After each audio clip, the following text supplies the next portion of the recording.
Tātad šodien mēs esam nonākuši līdz 4. lekcijai kursā datortīkli. Un šodienas plāns mums ir sekojošs. Pabeigsim par protokolu standartizāciju un tad parunāsim par klienta servera arhitektūru, vairāk uzsverot to, kā tas notiek tīklā, nevis citur. Un tad arī apskatīsim interneta arhitektūru, tajā skaitā tīkla slāņa arhitektūru detalizēti un tādus dažus interesantus principus aplūkosim saistībā ar tīkliem. Viens ir end-to-end, vai no gala uz galu, vai kā. Un kopīgā likteņa princips, kas arī ir diezgan interesanta lieta. Atkārtojot jums par to, kāpēc protokoli ir jāstandartizē. Pirmkārt, protokols jāstandartizē tāpēc, ka standartam ir juridisks spēks. Un ja nelīdz citi argumenti, tad līdz šādi juridiski formulēti un dokumentēti argumenti. Un ja nekā citādi, kā standarts nav gana labs, bet viņš vismaz ir standartizēts, tad tas ir noteikti arguments par labu standartizētam kaut kādam protokolam attiecībā pret nestandartizētu protokolu. Otra lieta ir svarīga tāda, ka ja standarts normāli uztaisīts, neiet runa, piemēram, par Microsoft Office OpenXML standartu, kurā apmēram 3/3 daļa no dokumenta satura ir, ka tas vēl tiks specificēts un nav skaidri norādīts, kā tas īsti būs. Tāda standarta lielas jēgas nav. Ja jūs esat par šo standartu interesējušies, tad jūs labi zinat, kā šo Microsoft Office OpenXML standartu neizmanto pilnīgi neviens. Microsoft ieskaitot, tāpēc, ka tas, kā tas Microsoft Office'ā 2007, 2010 ir implementēts, nav implementēts tā, kā šajā standartā ir aprakstīts. Līdz ar to tā ir tikai tāda tukša čaula, bet tas lielu efektu nedeva, jo tas bija slikts standarts, kuru neievēro pat pati izstrādātāja firma. Bet ja tie ir normāli standarti, tad normāla standarta zīmīga īpašība ir tāda, ka viņi spēja implementēt vairāk par vienu programmētāju, vairāk par vienu programmēšanas kompāniju. Un ja tas ir tāds standarts, tad tā ir brīnišķīga lieta, jo tad šo standartu var realizēt, var saprogrammēt, ja implementēt atkal un atkal dažādos produktos, dažādās operētāju sistēmās, dažādās lietojuma programmās. Viņš strādā tieši tāpatās kā citu programmētāju izstrādājums. Un tā ir brīnišķīga lieta, jo, kā jūs labi saprotat, internetam ir pieslēgta milzīgi daudz un dažādi datori un citas iekārtas. Un tā kā interneta standarti ir pietiekami labi aprakstīti, nav nekādas atšķirības, vai jūs izmantojat Macintosh datoru, vai Windows datoru, vai Linux datoru, vai mobilo telefonu, kaut kādu visādas tādas lietas. Uzrakstot labu standartu, un viņu panākot kā apstiprinātu. Un viņš pat nav oficiāli jāapstiprina, jo, kā es teicu, internet standarti lielākā tiesa ir kā request for proposals, vienkārši aicinājumi izteikt komentārus, un vienkārši kāda no melnrakstu versijām ir atzīta par labu esam, lai to uzskatītu par oficiālo standartu. Un tad šis standarts iedzīvojās tāpēc, ka viņu daudz prot un spēja realizēt un daudz prot un spēja izmantot.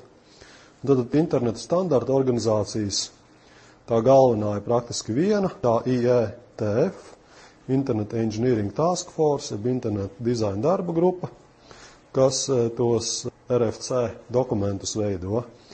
Un ja jūs interesēties tieši par RFC, tad ir atsevišķa vietne, kur tie RFC ir aprakstīti. RFC interesanta īpašība ir tāda, ka viņi visi ir rakstīti neformatētā tekstā. Tad jūs to varat skatīties vienalga vai Notepad tekstu redaktoru, vai ar Gedit tekstu redaktoru, vai Notepad plus tekstu redaktoru. Turpat arī visas bildītes ir zīmētas neformatētā tekstā. Jūs noteikti esat tādu dzirdējuši lietu kā ASCII art, ASCII simbolu māksla. Tad tur viss bildītes ir zīmētas, izmantojot ASCII kodu tabulā pieejamos simbolus. Un līdz ar to tie ir, pirmkārt jau tie viegli lasāmi dokumenti un standarti atšķirībā no citiem, kur vajag jau kaut kādu nedaudz niknāku programmu.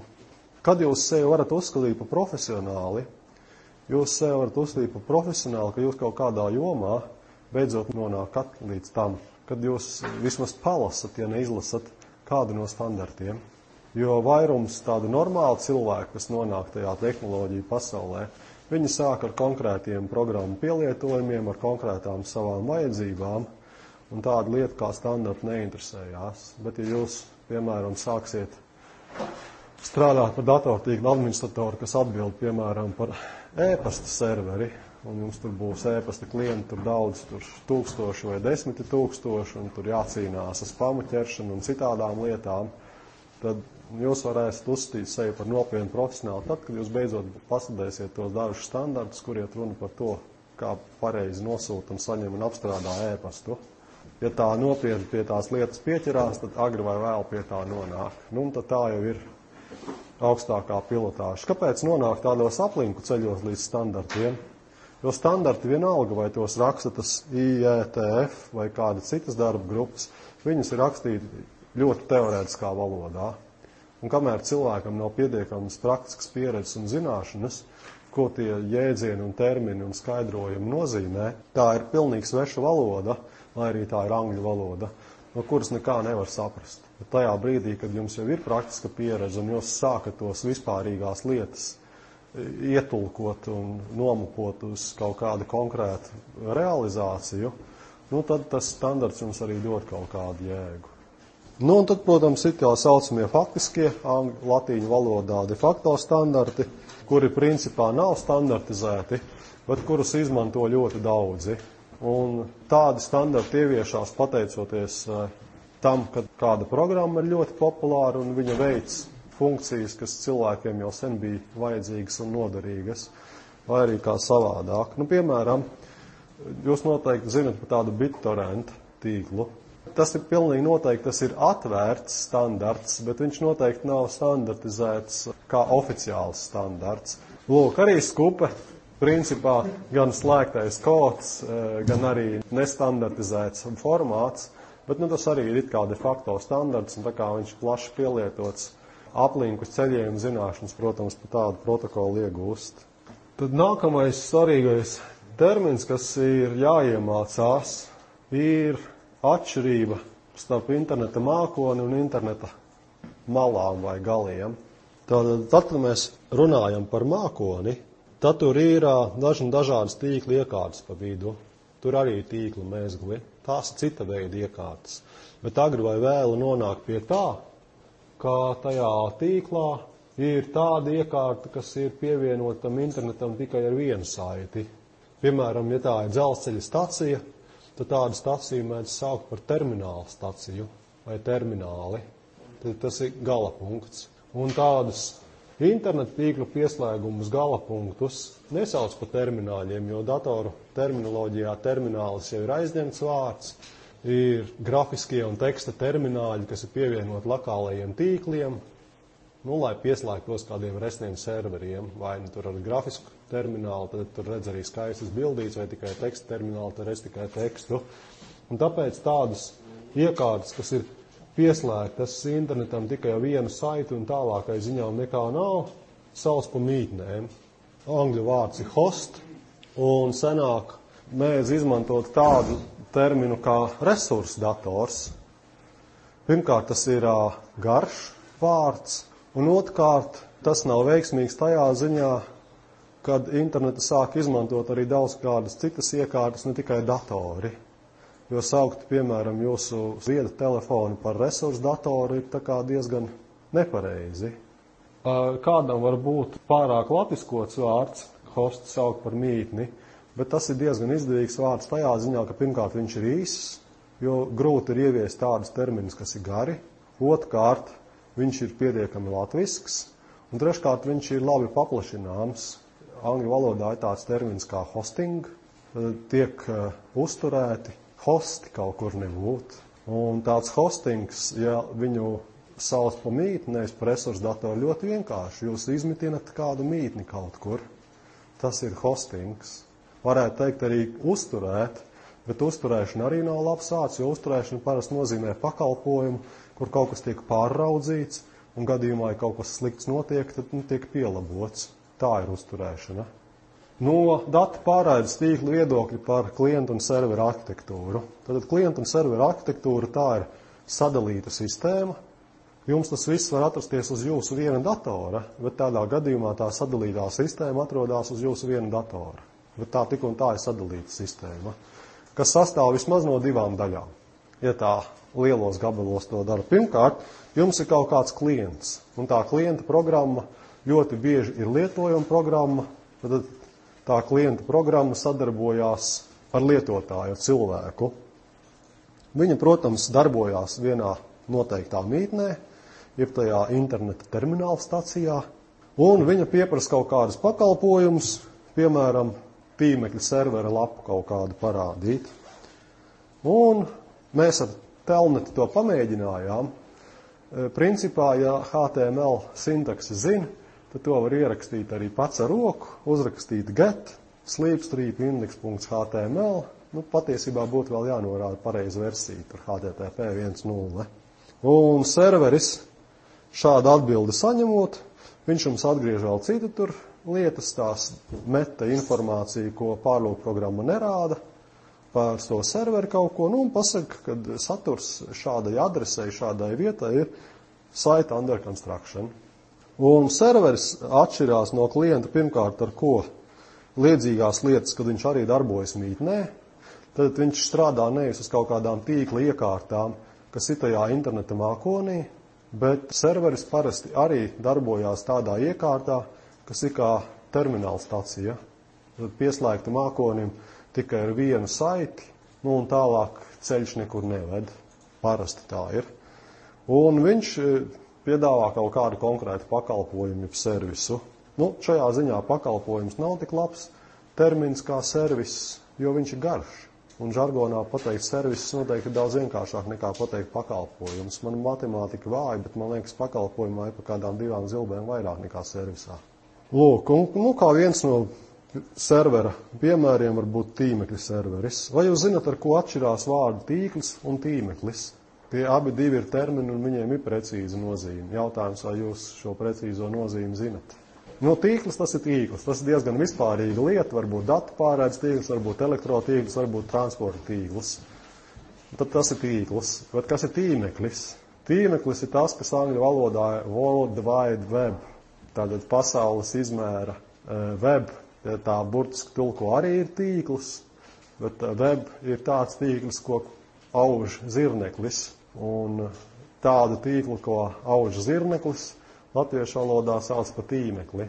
Un konkrēti datora terminoloģijā, datu pārraides tīklos ar tīmekli apzīmē to datu pārraides tīklu daļu, kurā tiek izmantots HTTP protokols. Ja mēs runājam par internetu, tad internetā mēs izmantojam visus tos protokolus, kas ir pa virsmu interneta protokolam. E-pasts, skupe, tīmekļa pārlūkprogrammas, vienranga tīkla programmas, viss kaut kas cits. Ja mēs izmantojam tikai HTTP protokolu, tad mēs lielākoties izmantojam tīmekļa pārlūkprogrammu, bet tas nav obligāti. Piemēram, arī kaut kādas momentānās saziņas lietas arī var izmantot HTTP protokolu, bet izmantot citu lietojumu programmu, nevis tīmekļa pārlūkprogrammu. Tad tās lietas, kuras informāciju apraida izmantojot HTTP, tas ir tīmeklis. Tad lielākoties tīmeklis ir tas, kas ir pieejams caur interneta pārlūkprogrammu. Un internets šajā ziņā ir pārāk plašs termins, jo internets ietver arī visu citu, ne tikai HTTP protokolu. Tāpēc precīzāk var teikt tīmekļa pārlūkprogrammu. Turpinot par klientu un serveri, līdzībām un atšķirībām. Klients lielākoties tajā globālajā datu pārraides tīklā tikai pa laikam. Savukārt serveris, ja tas ir normāls serveris, viņš tīklā ir nepārtraukti. Klients izveido savienojumu ar serveri, tā kā viņam ienāk prātā. Un serveris, ja viņš ir normāls serveris, viņš nepārtraukti ir ieslēgts tīklā un vienmēr gatavs pakalpot, viņš apkalpo šos patvaļīgos klienta pieprasījumus. Ja klienti ir tik riebīgi, ka tos pieprasījumus sāk sniegt pārāk daudz, un serveris vienkārši netiek ar to galā, tad tā ir cita problēma. Un tad, kā dažādi klienti, var būt tur tīmekļa pārlūkprogramma, datorā vai telefonā, un kā servera piemērs, piemēram, tīmekļa serveris ar tīmekļa adresi 3w.cnn.com. Un klienti, ja tā ir kārtīga klienta servera arhitektūra, kā likums viens ar otru nesazinās. Kārtīga klienta servera arhitektūra ļoti centralizēta. Centrā ir serveris, kuram, tā teikt, no zvaigznes visām pusēm pieslēdzas neatkarīgi klienti. Un serveris šos klientu pieprasījumus tikai apkalpo, viņš atsaucās, bet kā likums savukārt serveris nekad neveido jaunas savienojumus ar klientu. Tad iniciatīva vienmēr nāk klienta servera arhitektūrā no klienta puses. Un klientam ir vienmēr nepieciešams zināt servera adresi, interneta protokola adresi. Patiesībā klientam ir jāzina arī interneta protokola porta numurs, bet tīmekļa serverim to visi labi zina, ka tas ports numur 80, un bieži vien to nemaz nenorāda. Un, serverim bieži vien interneta protokola adreses vietā, protams, izmanto interneta protokola nosaukumu, un tas ir cits servis, kas šo nosaukumu ļauj pārvērst uz adresi. Ar ko atšķirās vienranga tīkls no klienta un servera tīkla? Bet vienranga tīklā šī struktūra nav centralizēta. Nav tā, ka zvaigznes centrā atrodas serveris un no malām viņam pieslēdzas tīkli. Vienranga tīklā jebkura tīklam pieslēgtā mītne, kas ir tīklā, var tēlot gan klientu, gan serveri. Un tad, kam jātiek galā tādam vienranga tīklam ar to, kad kas var būt arī serveri, tie datori, tajā tīklā nāk un iet. Brīžam parādās, brīžam pazūd, vienu brīdi tam it kā serverim, it kā klientam var būt viena interneta protokola adrese, citureiz cita. Un līdz ar to ir jābūt īpašam mehānismam, kādā veidā šie daudzie gan klienti, gan serveri tiek uztaustīti. Un, protams, nevienā arhitektūrā nevar iztikt bez kaut kāda sākuma punkta, kā var uzzināt, ka citi klienti kaut kur ir parādījušies. Un tad parasti ir tā, ka, piemēram, Direct Connect tas bija ļoti skaidri parādīts, jo tas bija viens no pirmās paaudzes vienranga tīkliem, bija jānorāda fiksēta interneta adrese tā saucamajam koncentrātoram, hub. Atceraties, bija tāda lieta. Un tie hubi, protams, arī nāca un gāja, jo kad kaut kādi tur nelegālās izplatīšanas apkarotāji to serveri nokāva, vai kā viņam adresi vai ports pamainījās, tad bija jānorāda cits. Kā, piemēram, Skupe vai BitTorrents to dara jau bišķiņ gudrāk, īsti iedziļinājies, neesa kā, bet jums ar roku tāds fiksēts koncentrātors, ar kuru varētu sākt, nav jānorāda. Jums tas klients pats mēģina uztaustīt kaut kādu pirmo punktu, no kura viņš var uzzināt, kur ir pārējie punkti pievienot, un tālāk tā sadarbība notiek principā starp klientu un klientu.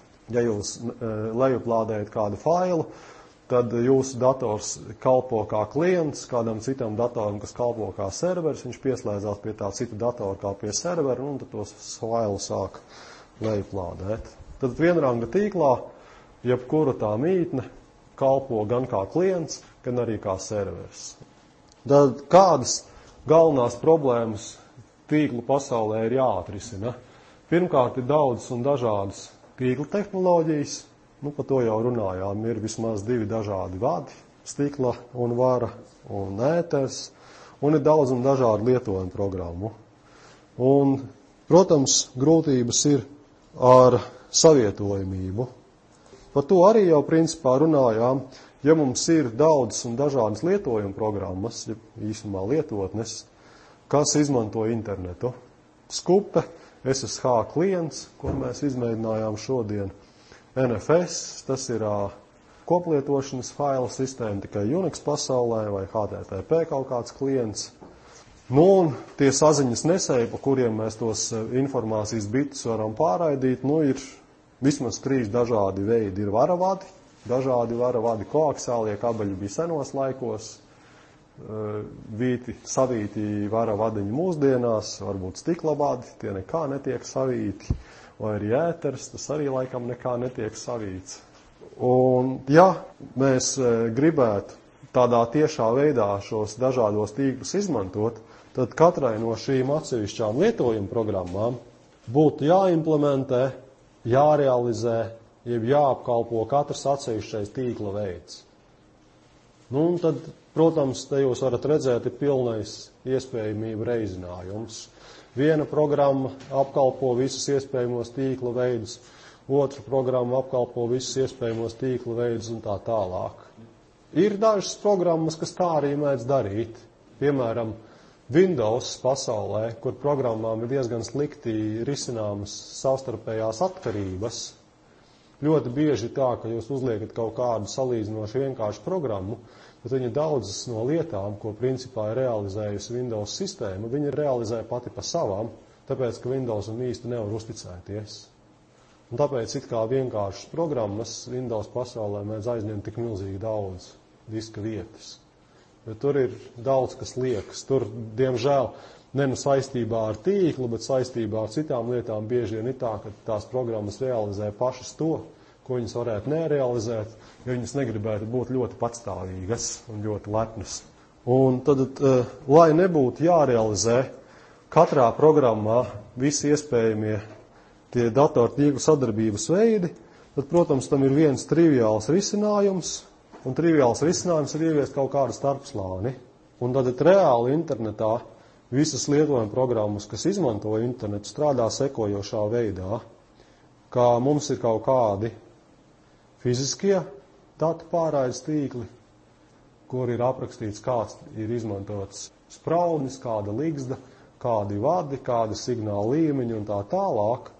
Tad ir vesela kaskāda ar visādiem starpslāņiem, un konkrēti tās lietojuma programmas strādā nevis pa tiešo ar to tīkla fizisko realizāciju, bet tikai ar to starpslāni.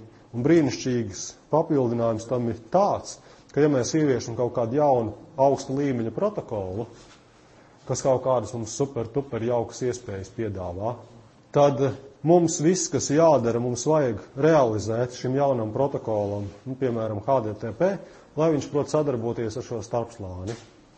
Un tas ir arī viss. Mums tā teikt, vienai jaunai programmai jāuztaisa viena realizācija, kā viņš to starpslāni prot izmantot. Ja mums savukārt parādas jauna fiziskā realizācija, atkal tā vietā, lai mēs pārmainītu visas daudzās programmas, kas šo internetu protokolu var izmantot, mums vajag tikai vienu realizāciju, kādā veidā šī konkrētā fiziskā realizācija spēja atkal sadarboties ar to starpslāni.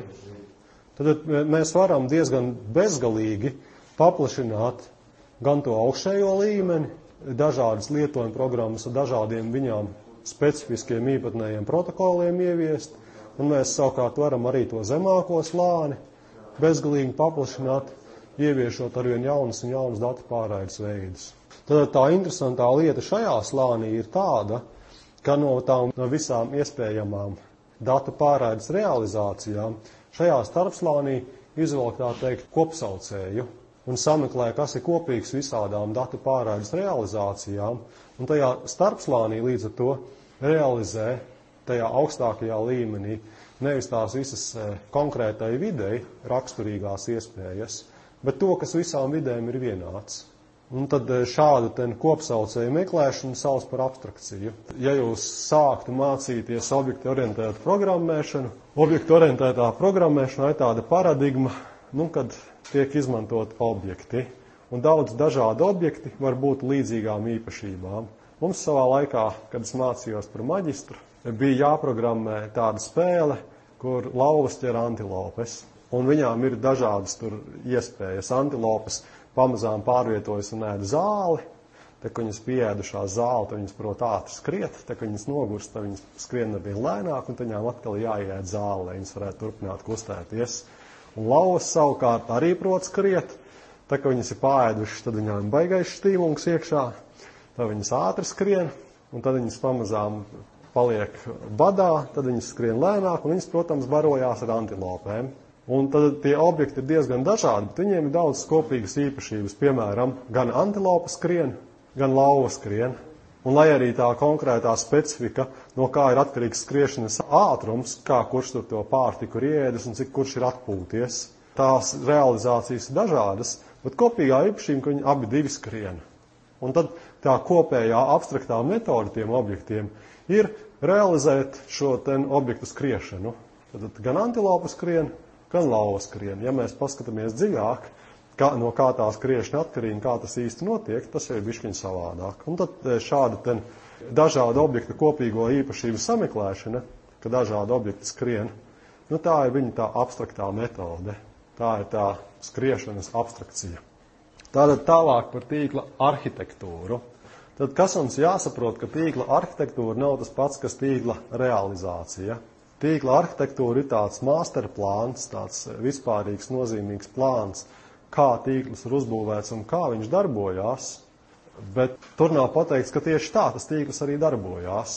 Un tad arhitektūrā parāda to tīkla elementu struktūru, kā tas viss ir savienots, kā tas strādā, kā tas tiek organizēts, kā viņi sadarbojās, kā kurš nodod ziņojumus un tā tālāk. Un ļoti svarīgi ir, kad runājot par tīkla arhitektūru, tiek pateikts, kādas ir saskarnes, jeb savienojumu vietas starp dažādiem tīkla elementiem.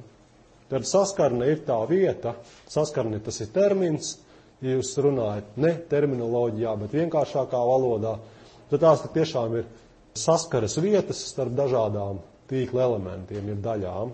Un kādas ir tās abstrakcijas, kādas ir tās vispārīgās vienojošās metodas, kas dažādās tīkla realizācijās parādās atkal un atkal, kas tajos tīklos ir vienāds.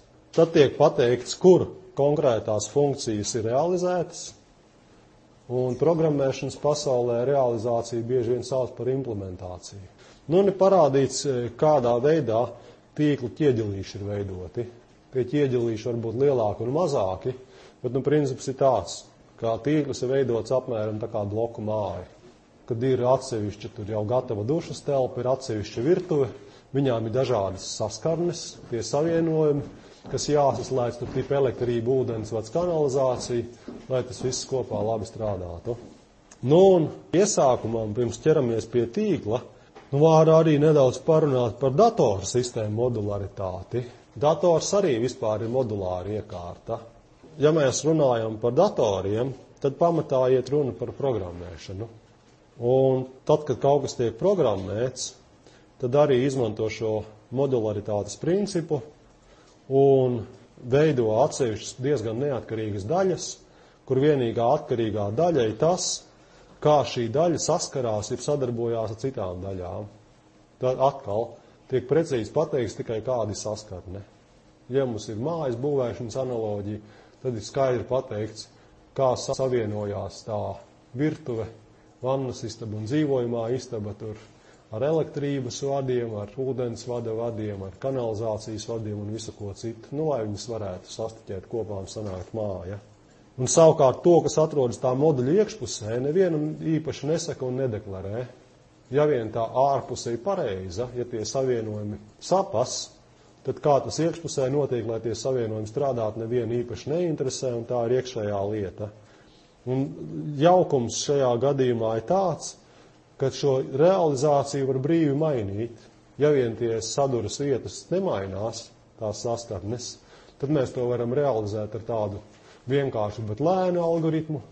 Tā, ka mums ir vairāk laika un iespēju uzlabojumiem, mēs to varam pārtaisīt uz ātrāku un skaistāku algoritmu, bet nekas pārējais nemainās. Un programmēšanā bieži vien tādas programmas, ko lieto nevis lietotājs, bet lieto citas programmas, sauc par bibliotēkām. Redz, piemēram, Windows pasaulē ir tādi faili, kuriem paplašinājums DLL, dinamiski saķēdētas, salinkotas bibliotēkas. Un, piemēram, arī ja mēs programmējam kādā programmēšanas valodā, arī tad mēs patiesībā izmantojam kaut kādu abstrakciju, jo kārtīgā programmēšanas valodā mēs nevis vadām konkrētu datora procesoru un konkrētu datora atmiņu, bet mums patiesībā ir kaut kāds vispārīgs virtuālais procesors un vispārīga virtuālā atmiņa, kuru mēs varam vadīt. Un katra konkrēta programmēšanas valoda patiesībā veido pati savu datu apstrādes, jeb skaidrošanas modeli. Jaudīgām programmēšanas valodām tas modelis ir jaudīgs, jeb tāds nikns un vispusīgs un pamatīgs. Netik jaudīgām programmēšanas valodām, protams, tas modelis ir vienkāršāks, līdz ar to piņķirīgāks un grūtāk izmantojams. Tātad datoru sistēmā, tad, kad mēs veidojam modulāras sistēmas, un pat arī Windows, pa kuru daudzi var daudz ko slikti pateikt, arī Windows tur tiek uzstīts par pārlieku uzpūstu, viņš arī ir modulārs. Ja viņš nebūtu modulārs, viņš būtu vēl briesmīgāks. Un viņam arī tie moduļi tātad ir veidot uz atsevišķām saskarnēm, tad ir daudz moduļi, kurus saliek kopā, izmantojot vienotas saskarnes. Un tad saskarnē pirmkārt tiek noslēpti kaut kādi nebūtu pieņēmumi. Pieņēmumi var būt tādi, ka tīkls vienmēr strādā, vai arī taisn otrādi. Pieņēmums var būt, ka tīkls nekad īpaši labi nestrādā. Un šādi visādi pieņēmumi un piņķerības tiek parādīts kaut kādā abstraktā veidā. Nevis kā konkrētas realizēts vienā konkrētā datorā, viena konkrēta procesora atmiņa un tā tālāk, bet ir tas kopīgais dalāmais sameklēts daudziem procesoriem, daudzām atmiņām un datoriem. Un tās saskarnes parasti ļauj mums vadīt tādu vispārīgu virtuālo atmiņu, vispārīgu virtuālo procesoru, kurš beigās noved līdz kārtīgai atmiņai un kārtīgam procesoram, bet ar tām metodēm mēs varam vadīt viņus tā diezgan vispārīgi. Galvenā nelaime šādiem moduļiem un saskarnēm ir tā, ka itin bieži šāda pieeja palielina veiktspēju. Tas angļu valodā ir performance. Varbūt tā, ka veiktspēja praktiski necieš, varbūt tā, ka veiktspēja cieš fundamentāli. Un tāpēc bieži vien ir tādi apsvērumi, ko ņemt vērā, kā ir labāk, vai taisīt vienkārši implementāciju ar sliktu veiktspēju. Tas parasti dar iesākumā, lai vismaz kaut kas strādā, un tad pēc tam skatīties, kā to implementāciju vai saskarni pārtaisīt, lai tā veiktspēja uzlabotos. Tad mēs varam pāriet pie tīkliem. Tīklus arī pārvalda pēc šāda modulāra principa, tikai tīkli ir nepatīkami tajā ziņā, ka tīklis ir sadalīta sistēma. Un sadalītai sistēmai, protams, ir daudz nepatīkamas īpašības. Vienota pārvaldība parasti sagādā problēmas. Jūs tā kā tarakāni, tur katrs ar savu personīgo plānu un vēlmēm, un jūs tādā vienotā veidā vadīt ir grūti. Un tā kā Murphy likums saka, ja reiz tarakāns no bunžas izber, tad atpakaļ viņus var dabūt tikai lielāku izmēru bunžā. Tāda tarakāna tipiski sadalīta sistēma, ieviest viņā vienotu kārtību pagrūti. Un tāpat ir arī tīklā. Tā tīkla modularitāte ir realizēta daudzos atsevišķos moduļos, daudzos atsevišķos elementos, kas paši pa sevi neatkarīgi. Un nav nekādas vienotas centralizētas vadības, ir tikai protokoli, kā viņi varētu sadarboties. Un, lai ar to visu cīnītos, tīklam ir diezgan svarīgi tas, ka šie moduļi ir sadalīti slāņos. Tad pirmkārt tīkls ir ģeogrāfiski sadalīts. Ir daudzi vienādi līmeņa atsevišķi elementi pieejami, bet tajā skaitā uz tiem pašiem elementiem var raudzīties arī ar dažādu sarežģītības pakāpi. Mēs varam tā vienkāršot raudzīties, tas ir augstāka līmeņa slānis, un varam raudzīties uz katru elementu tā ar lielāku tehnisko detalizāciju, tad tas būtu dziļāks slānis. Mēs tā kā, ar vienu niknāku mikroskopu izmantojam, ar vienu pamatīgākas brilles, lai mēs saskatītu smalkākas detaļas, kuras tādā putna lidojumā mēs nesaskatām. Un ir svarīgi pārdomas, kurā vietā, kuru funkciju realizēt. Jo, ja apskatās uz tām lietām vispārīgi, ir tā, ka sadalītā sistēmā, principā, vienu konkrētu funkciju var veikt dažādos veidos. To var darīt kaut kāds centrālais elements, to var darīt kaut kāds malējais elements, to var pa bišķiņai darīt katrs no elementiem, un vienmēr tas kaut kā nebūtu strādās. Bet no visiem iespējamiem variantiem, daži varianti ir bišķiņi ērtāki, un daži varianti ir bišķiņi neērtāki. Un, lai izsvērtu to, kur realizēt, tad ir tas tīkla gala princips svarīgs. Jo vairāk mēs realizējam tīkla galos, principā kopumā mums tā sistēma ir robustāka. Un tad vēl viens saistībā ar tīkliem, bet saistībā arī ar sadalītām sistēmām, un tīkli ir sadalīta sistēma, ir pārdomas, kur saglabāt sistēmas stāvokli. Un tas ir tas fate sharing princips, jeb likteņa kopīgošanas vai kopīgā likteņa princips. To tad mēs vēlāk apskatīsim. Tātad Tad, kad mums ir kaut kādi moduļi, kas ir sadalīti pa slāņiem, tad galvenais ir tas, ka tie slāņi, mums ir tā kā sviestmaize. Mums ir sviestmaizē kas? Mums ir kaut kāda tur baltmaizes vai rupmaizes vai kāda kārta, tad tur ir sviesta kārta, tad tur ir siera kārta, tad tur ir tomāta kārta, tad tur ir majonēzes kārta, vēl kaut ko izdomāt. Kaut kur varēja būt salāta lapas kārta pa vidu. Un tad var būt atkal otra maizes kārta. Tas arī ir slāņu veida sistēma, bet tīklos ir svarīgi tas, ka tas augstākais slānis ir pilnībā atkarīgs tikai no apakšējā slāņa. Tad atkarības ir tikai vienā virzienā. Augstāki slāņi ir atkarīgi no zemākiem slāņiem. Tā kā māja ir atkarīga no mājas pamatiem, un mājas jums ir atkarīgs tikai no mājas, nevis vēl kaut kā savādāk sapiņķerēts. Un tad, kad mums ir tās termināla stacijas pievienotas, jeb mītnes tam internetam, tad katrā mītnē tas zemākais slānis piedāvā savus pakalpojumus augstākam slānim. Augstākais slānis izmanto zemākā slāņa pakalpojumu, zemākais slānis piedāvā augstākam slānim tos pakalpojumus. Un tā saskarne starp slāņiem, tā savienojuma vieta, savukārt nosaka, kādā veidā tie slāņi sadarbojās, saskarne lielākoties nemainās, bet kā konkurents slānis ir implementēts, jeb realizēts, tā ir tā slāņa iekšējā lieta. Viens no vecākajiem standartiem, kas tika izmantos, lai runātu par datu pārraides tīkliem, ir tāds OSI modelis. Pilnais nosaukums viņam tad ir Open Systems Interconnection Reference Model.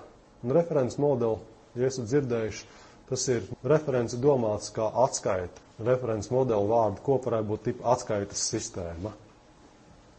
Tātad pašā augstākā slānī ir tie visvispārīgākie slāņi, kas piedāvā augsta līmeņa pakalpojumus, jeb servisus, un pašā zemākajā slānī tiek aprakstīts, kā mums tiek pārraidīti signāli no vienas vietas uz otru.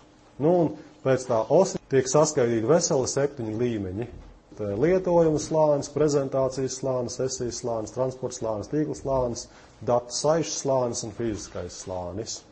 Milzīgi daudz.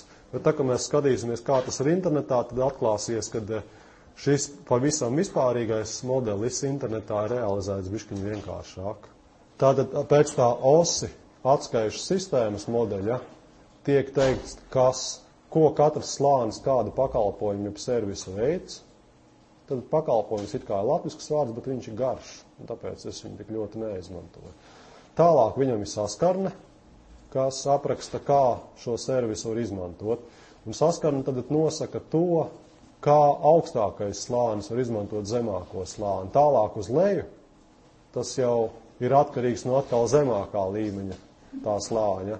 Un tad ir aprakstīts protokols, kur savukārt ir pateikts, kā tajā pašā slānī kaut kādas iekārtas sarunājās. Dalot tos datortīklus slāņos, pat zemākais slānis ir pirmais, un tajā tiek aprakstīts, kā pārvieto bitus starp dažādām sistēmām, izmantojot fizisku datu nesēju. Fizisks datu nesējs mūsdienās ir apmēram 3 lietas, vai nu varavats dažādā realizācijā, izpildījumā, vai nu stiklavats, vai nu ēters. Un tad saskarne nosaka, kādā veidā tiek veidot fiziskie savienojumi, ja tas ir ar vadiem, kādā veidā tiek veidotas ligzdas, kā tiek veidoti spraudņi, cik spraudņi ātri vai lēni var nolietoties, kādiem ir jābūt signāla līmeņiem, ko nozīmē 0, cik volti vai miliampēri, ko nozīmē 1, cik volti vai miliampēri, vai cik liela gaisma un tā tālāk. Un tiek noteikts arī protokols, kādā veidā šos bitus, viennieks un nulītes var kodēt. Piemēram, viena no interesantām lietām ir tāda, iedomājieties, kad es jums pārraidu 10 megabaitu failu, kurā ir 10 miljardi nullīšu. Tad, ja jūs no vienas vietas uz otru pārraidīsiet 10 miljardi nullīšu, kā uztvērējs varēs zināt, cik tur pavisam īsti nullītes ir bijušas. Tad līdz ar to, kad jūs pārēdat 0 un pēc tam 0 un pēc tam 0 un pēc tam 0, ir jābūt kaut kādai iezīmei, kā pateikt, ka viena 0 ir beigusies un otra sākusies, piekrītat. Un tas tiek pateikts arī šajā zemākajā līmenī. Viens no interesantiem variantiem, kā taupīt šīs signāla laiku, ir nevis viennieku apzīmēt ar strīpiņu un nullīti ar nestrīpiņu, bet uzstīt tā, ka tā, kad ir nulle, signāls kādu laiku nemainās, tā, kad ir viens, signāls no augsta līmeņa pāriet uz zemu vai no zemu uz augstu. Un savukārt, ja ilgi signāls visu laiku nemainās, teiksim, pēc 3 reizēm, tad viņš tik un tā mainās. Tālāk, otrais slānis ir vai nu datu, vai arī saites slānis. Tie viens otru papildina. Tad šajā slānī iet runa par datiem un iet runa arī par saitēm. Un tad servis, ko šajā slānī nodrošina, ir tas, ka visi savienojumi kaut kā nebūtu tiek adresēti un tiek aprakstīts tas, kā var datus izsūtīt vairāk pa vienu šo savienojumu mezglu punktu. Piemēram, ja tas ir Etherneta tīkls, tad tiek aprakstīts, kādā veidā viens Etherneta tīklam pieslēgts dators tajā pašā Etherneta tīklā aizsūta otram datoram datus. Un kā jūs labi zinat, Etherneta tīklā ir sasprausti tie datori, nevis viens dators pie otra, bet visi datori pievienoti koncentratoram, slēdzim un atpakaļ no slēdža. Un Ethernets apraksta, kā dators aizsūta tos datus uz slēdzi, un pēc tam no slēdža atpakaļ uz citu datoru, kas bija paredzēts. Tālāk tiek aprakstīts arī, kādā veidā šī data pārēde sākās un beidzās. Ethernets, piemēram, ir interesants standarts ar to, ka viņā viens runā, visi klausās, un viņam ir tai data paketē gan iesākums, gan nobeigums. Tātad nobeigums pateikts tiešā veidā, un to tur visu sauc pa kadriem. Un ir arī protokoli, kādā veidā šī vide tiek kontrolēta, pieeja viņai. Un svarīgs princips Media Access Control, jeb MACS, ko izmanto arī Ethernet tīklā, tiek aprakstīts. Un tas MAC ļoti bieži atkārtojās. Tajā skaitā vārdu salikumā MAC adrese. Un MAC ir taisni šis atšifrējums. Un konkrēti vēl Ethernet tīklā un arī bezvadu tajā Wi-Fi tīklā, kur tie tīkla veidi, kur var viens runāt un visi pārējie klausīties, tur ir tāds CSM, CD, Carrier Sense Multiplex S Collision Detection. Tad, ja tajā datu pārraides tīklā ir atļauts, ka principā var runāt vairāk par vienu, ja viņi salecās ar savām interesēm, tad ir, protams, jābūt aprakstītam protokolā, kā viņi to atklāja, kad tīklā runā vairāk par vienu, kā viens apklust un kā otrs tur atsāk to savu raidīšanu. Tad šie abi divi protokoli, gan tas MACS, gan CSM, CD, tas tiek pielietots Ethernetā un arī tajā Wi-Fi bezvadu tīklā. Tālāk trešais slānis ir tīkla slānis, kuru mēs papildinātu ar internetwork, jeb starptīkla slānis. Šajā slānī ir aprakstīts, ko darīt tad, ja mums ir savienoti dažāda veida tīkli. Piemēram, vītais pāris, jeb vara kabeļu tīkls, kādā mītnē ienāk vai tīkla iekārtā, un optikas tīkls. Un tad tur, protams, tie zemākie līmeņi ir dažādi. Un tad šajā līmenī tiek pateikts, kādā veidā tos internetu protokolu datus var pārsūtīt no viena savādāka tīkla uz citu savādāku tīklu. Un, piemēram, tad ir minēts, izplatīta tīkla ir Ethernets, 802.11 tas ir Wi-Fi, bezvadu tīkls, Framerlay tīkls, ATM tīkls, ko izmanto bankomātiem un tā tālāk. Un šajā tīkla slānī tiek stāstīts, kādā veidā var nosūtīt internetu protokolu paketes no viena tīkla uz citu tīklu. Tur ir dažādas problēmas jārisina. 4. slānis ir transporta slānis, kas savukārt nodrošina to, ka tiek aprakstīts, kā datus var nodot viens process citam procesam. Standarta variants, piemēram, ir jūs ar programmu Ping liekat nopingot pašu savu datoru. Tad šī programma Ping ir viens process, un cits process ir, kas izmanto jūsu datoru tīkla plati, kas uz šo Pingu atbild. Patiesībā jums tajā brīdī tiek iesaistīti divi procesi. Viens process ir lietojuma programma, tā Ping programma, un otrs process ir serveris, kas fonā visu laiku klausās tīklu. Un šajā transporta slānī tiek aprakstīts, kādā veidā var nodrošināt uzticamu datu pārraidi, kādi ir laika nosacījumi, piemēram, cik ilgi tajā brīdī, ka jūs nekorektā veidā pārtraucat savienojumu ar serveri, cik ilgi serveris gaidīs savienojumu atjaunošanos. Un arī tas tiek aprakstīts, kādā veidā serveris ar klientu sarunājās, lai varētu iegūt maksimāli pieļaujamo datu pārraides ātrumu. Un kā piemēri tam ir TCP protokols un UDP protokols.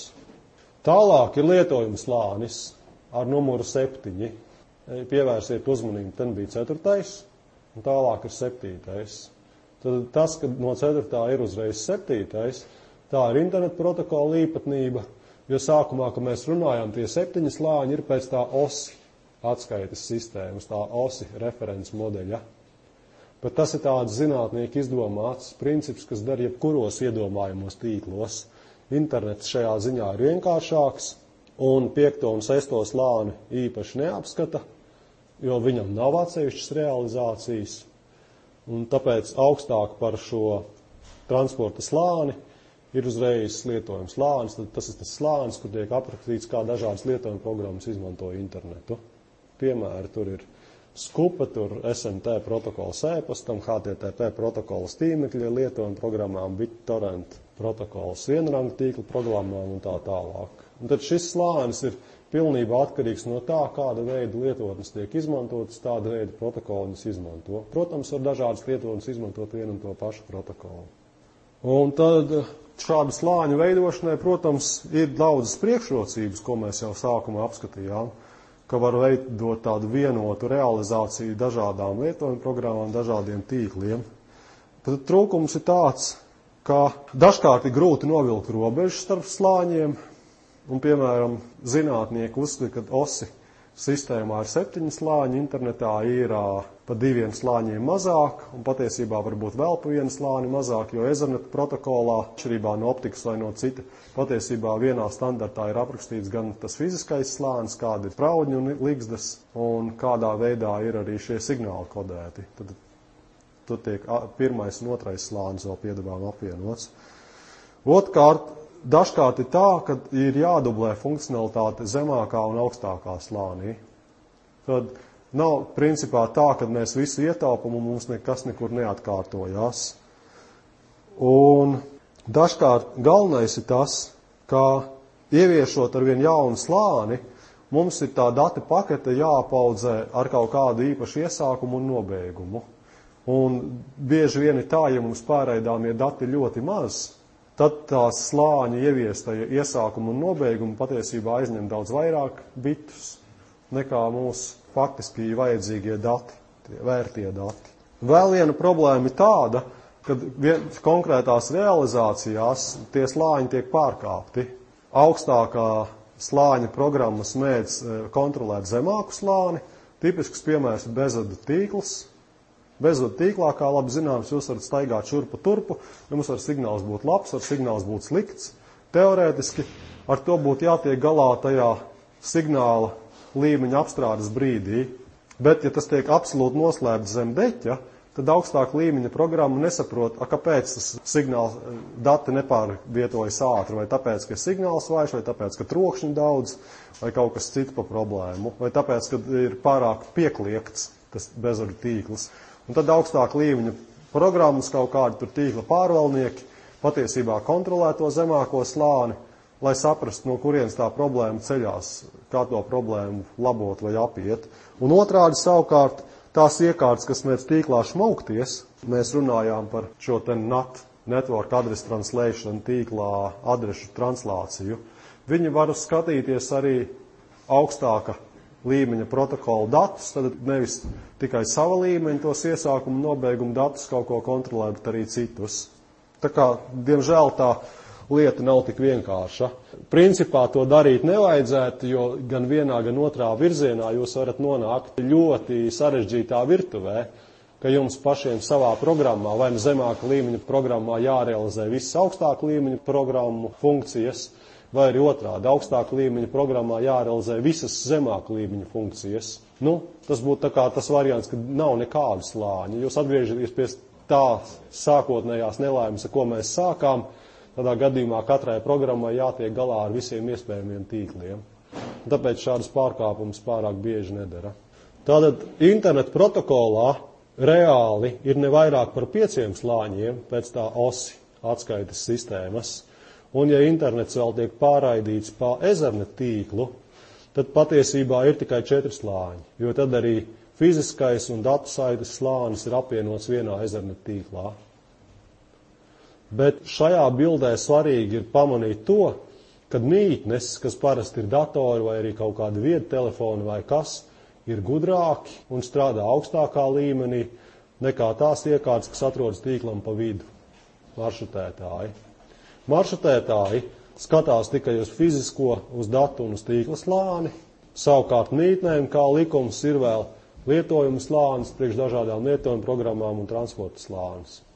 Protams, var būt arī viltīgi maršrutētāji, kuriem viņi skatās, kas notiek augstākā slānī, bet tie ir jau neparasti gadījumi, un neparasti gadījumi var būt jebkur. Un tad tajā loģiskajā līmenī var uzskatīt, ka viens lietojuma slānis, tad vienā mītnes galā viena lietojuma programma sarunājas ar lietojuma slāni kaut kādā citā mītnē.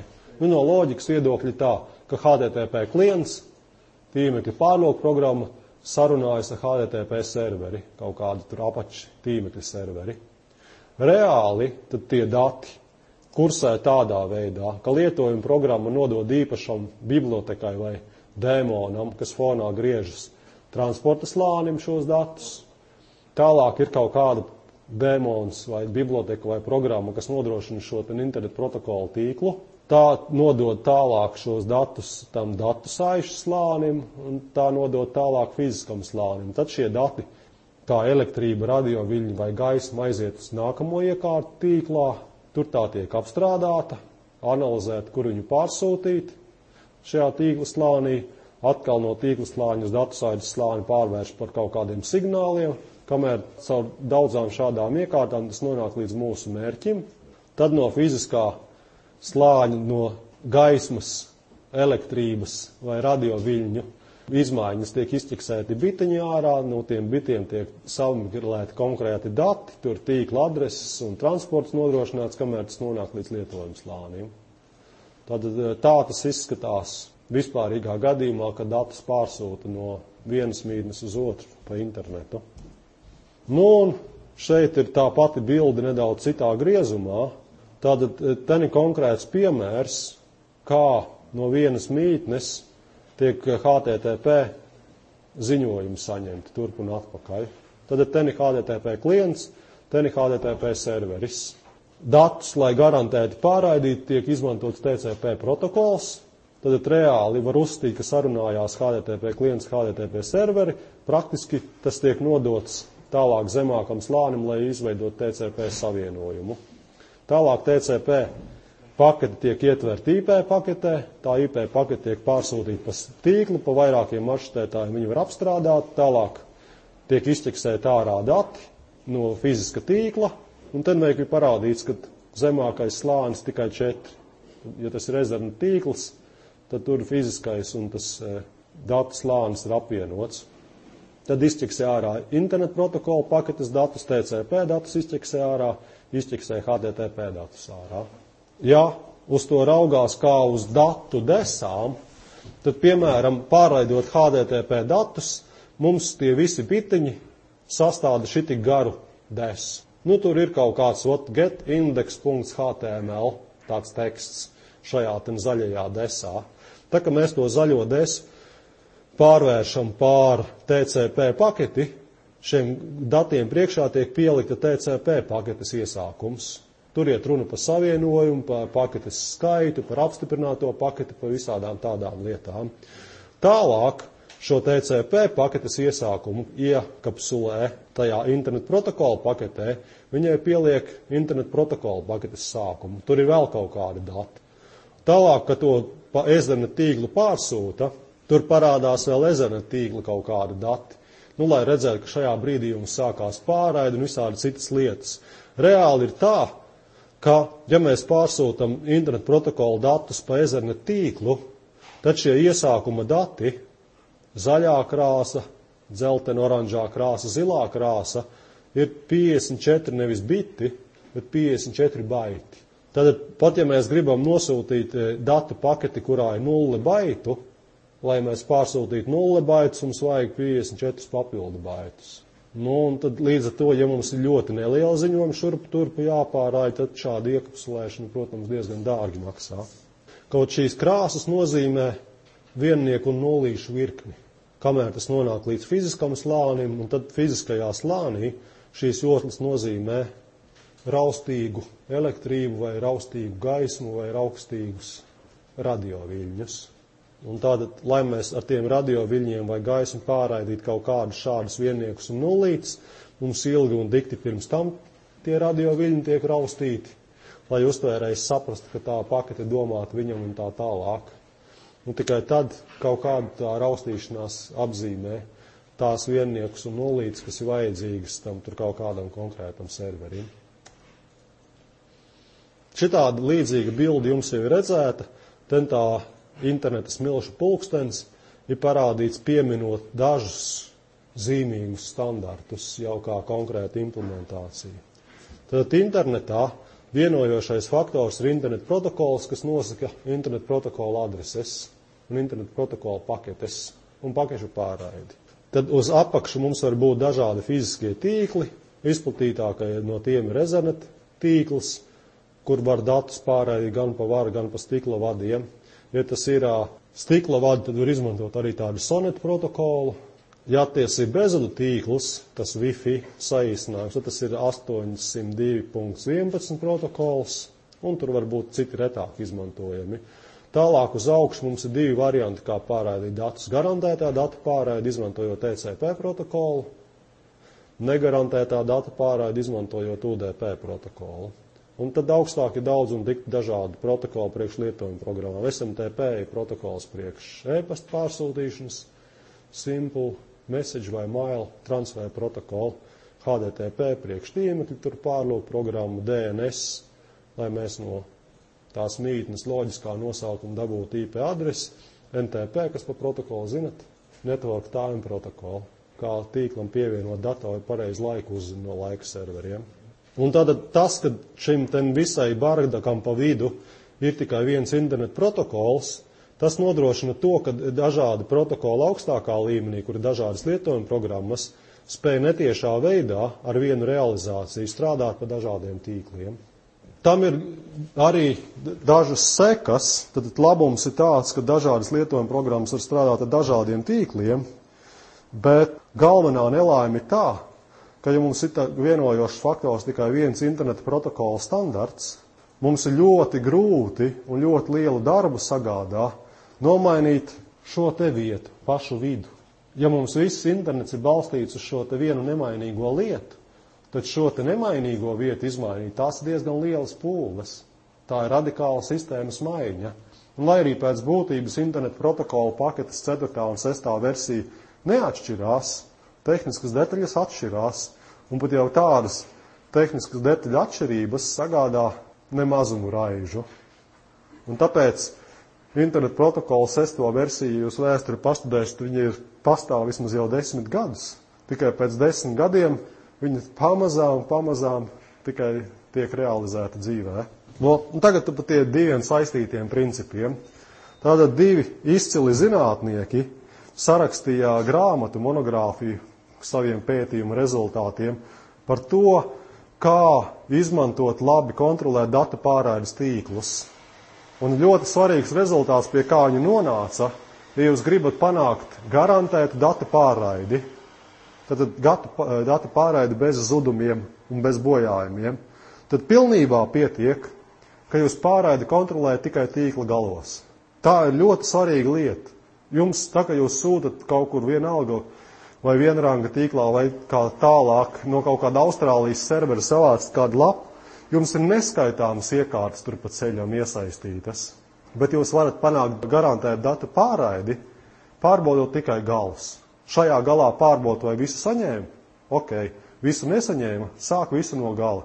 Kas tur pa vidu notiek, pilnīgi vienaldzīgi. Kā piemērs veiku, ten ir failu pārraide. Jums, teiksim, viena mītne ar lietojumu programmu kaut kādu, kas grib, izmantojot operētāju sistēmas iespējas, savākt kaut kādu failu no mītnes B. Nu, ja tas ir tīmekļa pārlūk programma, tad kaut kādu index.html failu. Viņa aizsūta pa tīklu to pieprasījumu, iedot man lūdzu tos datus, Tas lietojuma serveris to apstrādā, viņš no sava diska cietā izķeksētā faila satura ārā, un ko tad darīt tālāk? Jūs varat darīt tā, ka katru no šiem mazajiem soļiem padarat par uzticamu, tad katrs šis mazais solis izķeksēt no diska kaut kur šajā mītnē, apstrādāt, uztaisīt pieprasījumu un tā tālāk padarīt par uzticamu.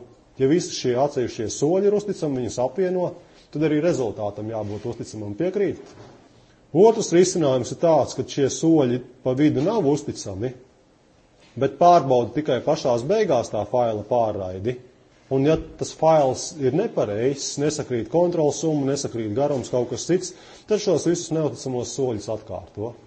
Tad pirmais risinājums ir nepilnīgs, jo problēma ir tāda, ka tas ir tāpatās tā kā klusajiem telefoniem. Katrā atsevišķā solī kaut kāda brīnuma dēļ, kāda no tām iekārtām rustīt, kad solis ir paveikts veiksmīgi, bet patiesībā viņi vienkārši kļūdās.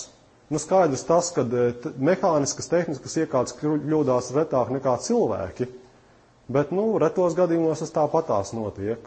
Un līdz ar to, pat ja mēs uzskatām, ka katrs atsevišķais solis ir uzticams, tik un tā mums var būt pēc Staļina principa davirjai no pravirjai, pašās beigās tomēr jāpārbauda, vai tik tiešām visi dati ir nosūtīti pareizi.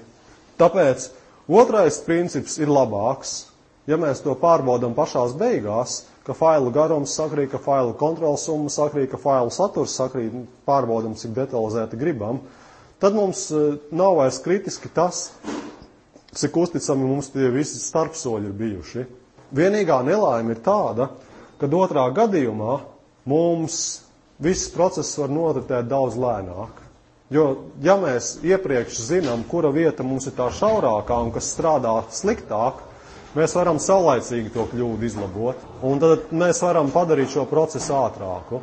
Un tad tīkla galu princips nozīmē to, ka datu pārraidi ir izdevīgi kontrolēt tikai tīkla galos, un nav jāievieš nekāda papildu kontrole pa starpu, ir sevišķi tad, ja ir kaut kādas lietojuma programmas, kurām datu pārraidi nevajag kontrolēt. Tipisks piemērs, ja jūs skatāties kaut kādu tiešraidi internetā, kaut kādu tur televīzijas raidījumu vai kaut ko tādu. Tā kā tas ir tiešraides pasākums, ja jums kāda datu paketi pazudusi, viņa nav vērts pēc tam otrais pārsūtīt, jo tas raidījums jau ir aizgājis uz priekšu. Tajā brīdī jums tur noraustās pār ekrānu punkts vai atskan sprakšķis skaņā, tāpēc, ka tā pakete, kurai tur vajadzēja būt, tur nav. Bet sūtīt viņu ar nokavētu laiku vairs nav nekādas jēgas. Un šim end-to-end principam ir dažādi skaidrojumi.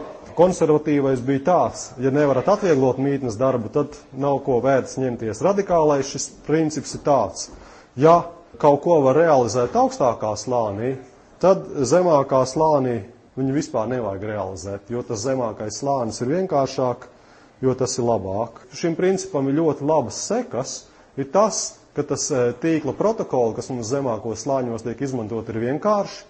Līdz ar to viņi ir ļoti vienkārši paplašināmi, ļoti vienkārši mērogojami. Tipa mums kaut kāds tīkls velkās, ieliekam blakus viņam papildu iekārtu, un tas mums strādās. Un vidusceļš tad savukārt šim principam ir tāds, ka zemākā līmenī kaut ko ir vērts implementēt tikai tad, ja mēs gribam panākt lielāku ātrdarbību. Ja mums pašās beigās to kontrolēt tā kā bišķiņu pa vēlu, tad ir vērts kaut ko kontrolēt saulaicīgi kādā starpslonī, bet tikai tad, ja mēs iegūstam būtisku veiktspējas uzlabojumu. Ja tas tā nav, tad to nav vērts darīt. Un otrs interesants saistībā likums ar tīkliem ir šis kopīgais liktenis. Piemēram, tā, ka jūs aplūkojat kādu tīmekļu lapu, jums kā likums tajā tīmekļa lapā var būt, ka jāpiesakās vārdu un paroli. Tā var būt kaut ko ierakstīt komentārus, kaut kas tāds. Tajā brīdī, kad jūs ierakstat vārdu un paroli, tam serverim ir jāzina, ka jūs esat pieteikušies vai piereģistrējušies. Kā tas tiek izdarīts? Kā serveris to atcerās? Serveris neatcerās pilnīgi neko. Jūsu pārlūku programma saglabā tā žargonā saucamo kukiju, jeb sīkfailu, kurā jums ir kodētā veidā jūsu vārds un paroli ierakstīts. Un viss, ko dara serveris, viņš kopā ar to tīmekļa pārlūku programmu realizē to, ka tajā brīdī, kad viņš pārliecinās, vai jums tas sīkfails tāds kukijs ir, jūs sakat, jā, veiku arī tas kukijs. Tad serveris zina, ka jūs esat pieteikušies. Sīkfails ir ērtāk glabāt jūsu datorā, nevis uz servera. Kurš no jums ir daudz lietojis Windows koplietošanas to failu sistēmu katalogu? Ja jūs intensīvi izmantot, jūs pamanītu to, kad ar laiku jums tajā mapītē var izveidoties faili, kurus jūs nevarat modificēt, kurus jūs nevarat pārsaukt. Tāpēc, ka dažu apsvērumu dēļ Microsoft izdomāja, ka to īpašību, ka fails šobrīd tiek rediģēts, jāglabā uz servera, nevis uz jūsu klienta.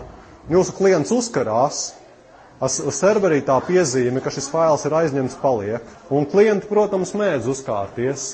Un ja šādas datus glabā uz servera, tad serveris nepamatoti domā, ka kaut kāds resurss ir aizņemts, lai gan viņš patiesībā nav aizņemts.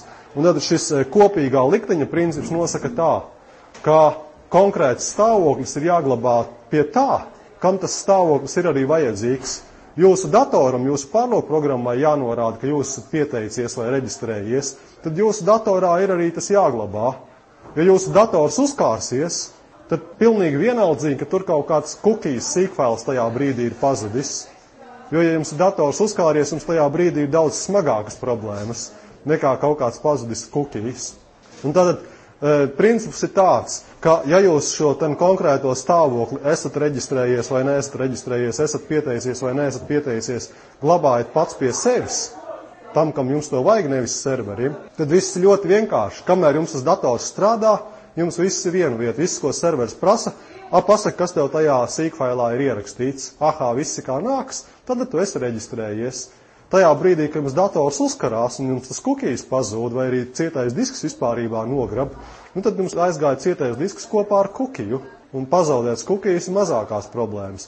Bet nav tā, ka jūs mēģināt ierakstīt kaut kādā tīmekļa lapā kaut kādu komentāru, viņš saka, to komentāru nevar ierakstīt, jo tāds lietotājs mums tur jau ir pieteicies un reģistrējies, un mēs gaidām, vai viņš patiešām ir miris, vai viņš tikai izliekās miris.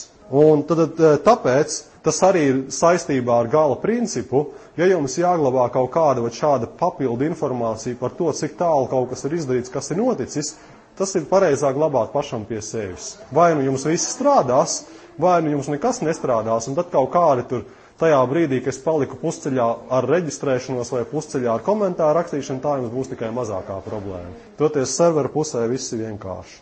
Lūk, tātad apkopojot, ko mēs šodien pabeidzām par protokolu standartizāciju, salīdzinājām klienta un servera tīklus ar vienranga tīkliem, un bišķiņi apskatījāmies interneta slāņu arhitektūru. Tātad internetā ir tikai 4-5 slāņi, lietojumu transporta starpstīklu, saišu un fiziskais, un 2 principus saistībā ar tīkliem. Jums vajadzētu iemācīties tas end-to-end princips, ka tā, ka mēs pārsūtam datus pa kaut kādu sarežģītu sistēmu, tad pēc būtības, pēc teorijas mums pilnīgi pietiek to pārbaudīt tikai galos. Tas var strādāt lēnāk, nekā pārbaudīt kaut ko pa vidam, bet tas strādā gan uzticami, un galvenais labums, ka tad vidus ir vienkāršs. Un otrs princips ir tas kopīgais liktenis. Tad nelaime ir tā, kad internet arvien vairāk komercializējot šo end-to-end principu cenšas pārkāpt. Un iet runa par tādu lietu kā network neutrality, kad arī pa vidu tur vajadzētu ielikt visādas lietas. Standarti, ko visi analītiķi ir apsmēju, kad Microsoft izsaka priekšlikumu, kad tīkla piegādātājiem būtu jākontrolē, vai internetam pieslēgtais dators, tur Windows ir gana drošs vai nav gana drošs. Tas arī ir, teiksim, nevis ievērot end-to-end principu, ka tikai tīkla gali paši pa sevi ir atkarīgi, ko viņi dara. Bet, ka tīklam jāuzņemās atbildība par to, cik tur tās termināla stacijas, tās mītnes, tie Windows datori ir slikti vai labi nodrošināti, pieslēgti klāt. Tipa nav pēdējā McAfee tur vīrusķērāja versija, tad tev internetu piegriež. Un tad tas neievēro šo end-to-end principu, un tas, protams, jums izveido tādu lielo brāli, kas ne tikai vienkārši vēro jūsu darbības, bet spēj jums kaut ko atļaut vai aizliegt. Un tas tiek uzskatīts par ļoti sliktu.